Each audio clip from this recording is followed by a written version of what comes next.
Hi everyone, this is Jack from ESFI World, and I have Greg IdrA Fields with me here this afternoon, right before the during the NASL break for his matches. Can we get some comments on your first matches that are coming up with StarLeague? I would feel very confident going into it. Unfortunately, Crevasse is the first map that makes me a little bit nervous, but on the whole, I still feel pretty good. He's generally a pretty solid, standard, safe, like macro Terran, pretty defensive, not really great control. So there's nothing that's particularly scary about his style, and then I feel I can just comfortably outplay him in any kind of macro game. So feels like a pretty good opponent.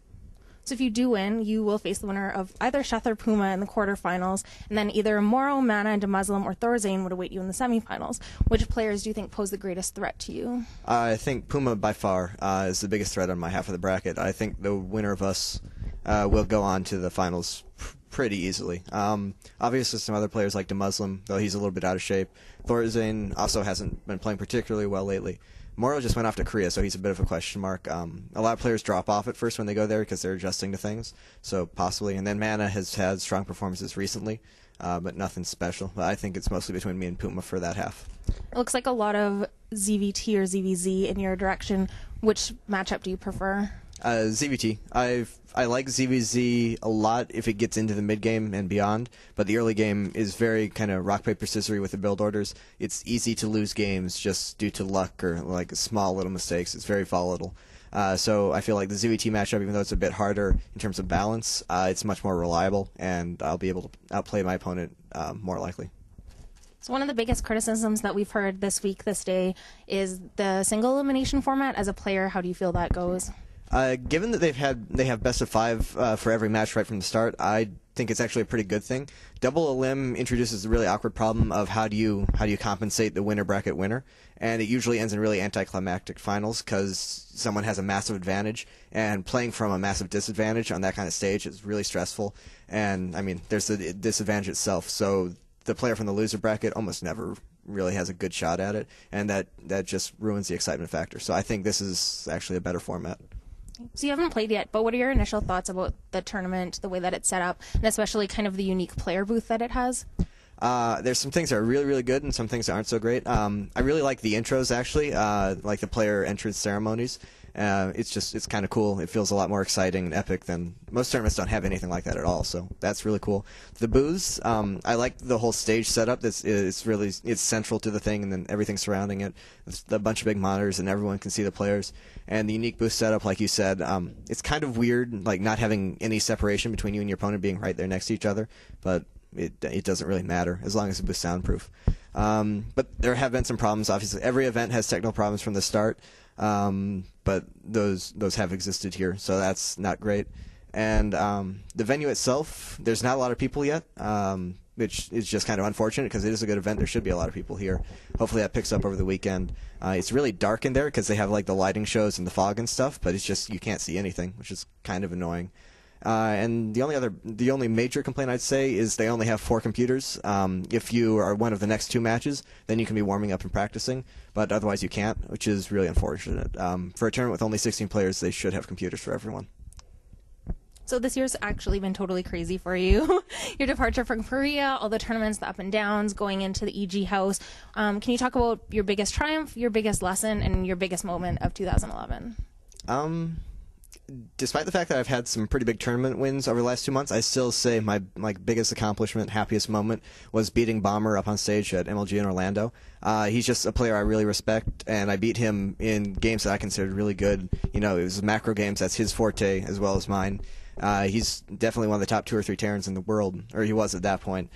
So really, it's just I value it when I feel like I played really well and beat someone really good more than winning a tournament against a lesser player, even though a tournament win it should be more prestigious. So I'd say that was the big high point. Sorry, what was the rest of the question? Learning lessons and then your best moment, but you kind of covered that. Lessons.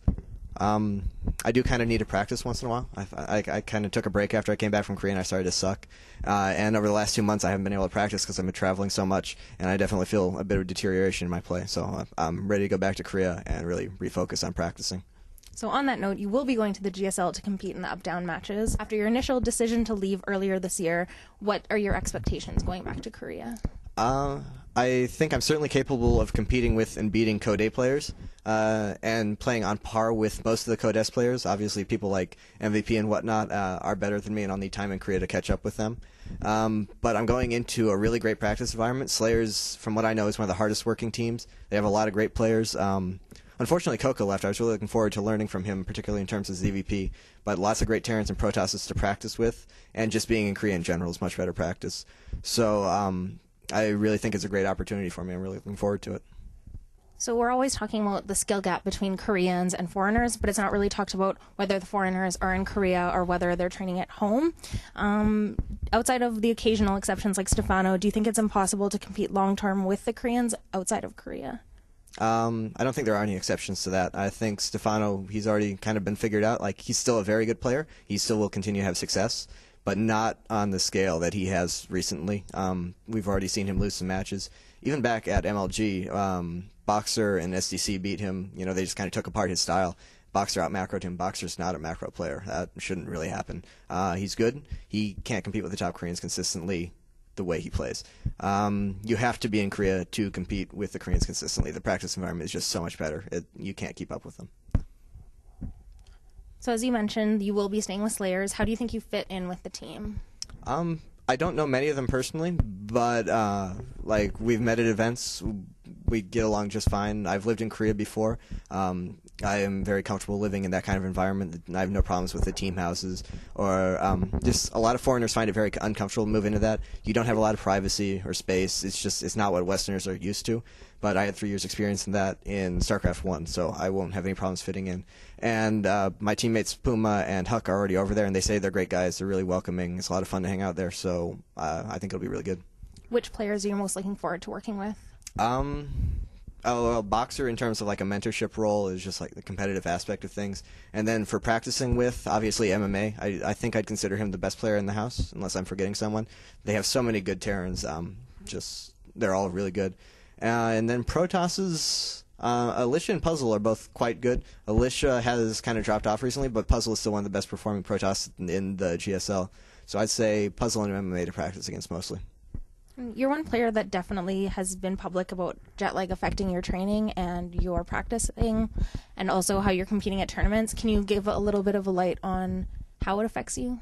Well, over the last, 2.5 months, I've spent less than a week in my house, I think. And just, I haven't had any time to practice at all. I don't feel like I've gotten that much worse, but my play hasn't developed. And there was a new patch that really, really affected ZVP, right before I left for IEM China, which kind of kicked everything off. So I don't feel like my ZVP has developed, and we're in a situation right now where you kind of have to change the way you play. You have to adapt to the Immortal change, and the Warp Prism change, and the Upgrade change, and the Infestor change. All that had a lot of effect on the matchup, and I don't feel I've had time to really adapt my play to that. So that's a pretty big problem. And then just overall, in general, you're constantly bouncing around between time zones, and you're constantly traveling, which is exhausting in itself.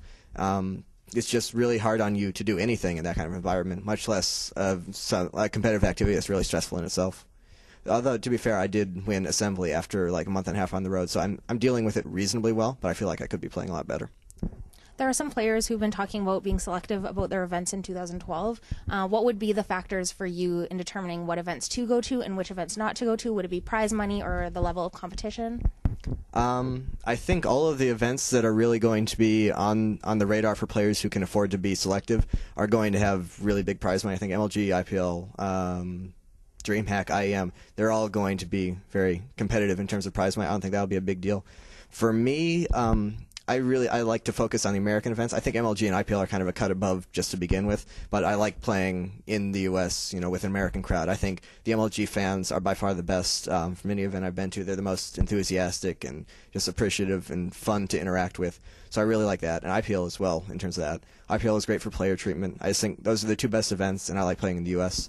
And then also Korea, just because Korea is Korea. It's the mecca of esports. I have a lot of respect for it coming from StarCraft 1. So I think I'll focus on American and Korean events if I really have a choice. So when you left Korea, one of your things was that you wanted to focus more on Western events. Do you think that's going to change now that you're going back to Korea, or? I think I definitely still want to focus on international events, mostly American ones, as I was saying. I enjoy interacting with the foreign audience more.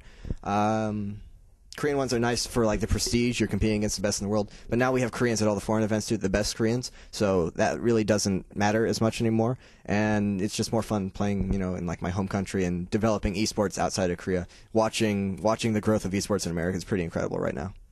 So you're still a little bit of a bad boy within the community, but you have totally changed your mental focus over the year. Do you have any tips for gamers and what has changed within you? Mostly the biggest thing is going to matches is positivity and visualization. That's something most competitors who have focused on the mental aspect, who have like received coaching or training in terms of that, will tell you. You have to brush off the negative stuff. You can't focus on it or it drags everything else down. You can't think about the bad things. You just have to compartmentalize. Like if something bad happens, you look at it, say, how do I fix this? And then you try and fix it, and then you forget about it, and you think about how you're going to win the next match, and you have to focus completely on that.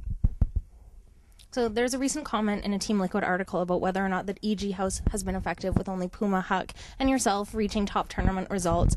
Do you think those or what did you first think when you saw those comments, and what were your reactions? It's pretty silly. I mean, you look at a player like Axlev, he's not someone anyone really expects to win, but he's qualified for the Pan Am Championship in Brazil, even though he didn't get to go. And he qualified for ESWC in France, where he went and he advanced from his group, and he went 1-2 versus Stefano and went on to win it. And he's not like a big-name player. He's not one of our superstars. We don't expect that from him, and he kicked ass. And he's been doing that pretty continuously. He qualified for IM New York as well. Like, he's one of the go-to for American representatives in international tournaments right now. And then someone like DeMuslim was kind of like the success story of the house before he had to go back to England. In MLG Raleigh, he beat like 3 Koreans. A couple of them were co-ed S, and he hadn't been doing that much before then. He just turned everything around as soon as he got to the house and started practicing seriously. And myself, I'm one of the players for us who has been winning tournaments, and that happened, I had a long slump. And then I went into the house. I practiced there for 3 or 4 months. Then I won IEM and Assembly and did really well at Orlando. So I think it's just flat out wrong to say the house hasn't been effective. How do you think leaving the house will change the dynamic for the rest of the team? It's one less good player there, but DeMuslim is also going back for December until he heads off to Korea. So, it's not ideal, but we still got a lot of good players there. The mutual support is still there. Jeff is like a kind of team leader kind of role, and he's still going to be there to lead the house. And then you have Axelav, Strife Chrome, Machine, DeMuslim. It's still a good lineup of players. It's not going to be a big problem at all. Okay, so in the past week, we've had a lot of talk about casters and players being casters and casters being players, especially on State of the Game this past week. Do you think that players who are serious about winning should be casting? And should players who are not performing well consider switching into a role like casting? And do you think that the popularity struggle between casters and players is good for the scene? Well, that's a long question with a lot of answers. As for the popularity, I think casters are likely to always be, like the big casters are likely to always be more popular than the players, because StarCraft 2 is such a volatile game that you don't get consistent winners for a long time. It's harder to build up a fan base as a player, just because the big part of your attention comes from winning, unless you have a very, very strong personality, which is pretty hard to show anyway. So just the casters are always there. It doesn't matter if they're winning or not. They're always there in the finals. You're always seeing them. You're always hearing them. You can connect to them on a more personal level. So the big ones who are really good at what they do, like Day 9 and Tastosis and all them, they are always going to be really, really popular, and they're really important for esports. As for the rest of it, players do make the best analytical casters. People who are still playing competitively obviously have a better understanding of the game. It's just, that's logical. It's stupid for anyone else to say otherwise. So yeah, players make the best analytical casters, but there's a lot more that goes into being a caster. If you have production gear, you have to drive the show. You have to throw to different things and fill time if something bad happens or whatever. Those are skills that need to be learned, and most players don't have those, so they have to be paired with someone else in order to be any good. And then the other part of the argument that players can't focus on casting and playing is completely true. Like, it takes a lot of time to be good at both. You can't focus on one and still be good at the other. So just doing casting like what happened at DreamHack, TLO and Chef subbing in and casting for a few hours and not worrying about it at all, there's nothing wrong with that, because they still spend all their time practicing. But yeah, for someone like when In Control went and casted NASL, that was a full-time job. He didn't have time to practice. His results suffered, and he didn't like that, so he quit and went back to being a full-time pro. What was the rest of the question? It's pretty much answered all of it. Okay. So that's all the questions that we have for you. I know that you don't have to give all of your sponsor shout-outs, but is there any way you could do all of them for us? I can try. I'm out of practice now because we only have to do the big ones. Intel SteelSeries, Monster, Kingston HyperX, Beyond Gaming, Bigfoot Networks, Slappa, Gunner Glasses, SplitReason.com, InWin Cases. I don't know if I'm forgetting any others. Okay. Do you have any other shout-outs that you wanted to give? Thanks to all the fans, supporters. Everyone ought to come out and watch NASL. It is a great event. There's a surprising amount of open seats so far, but it's awesome. And everyone who watches online as well. And then thanks to my team, Evil Geniuses. Thanks so much, Greg. Thank you.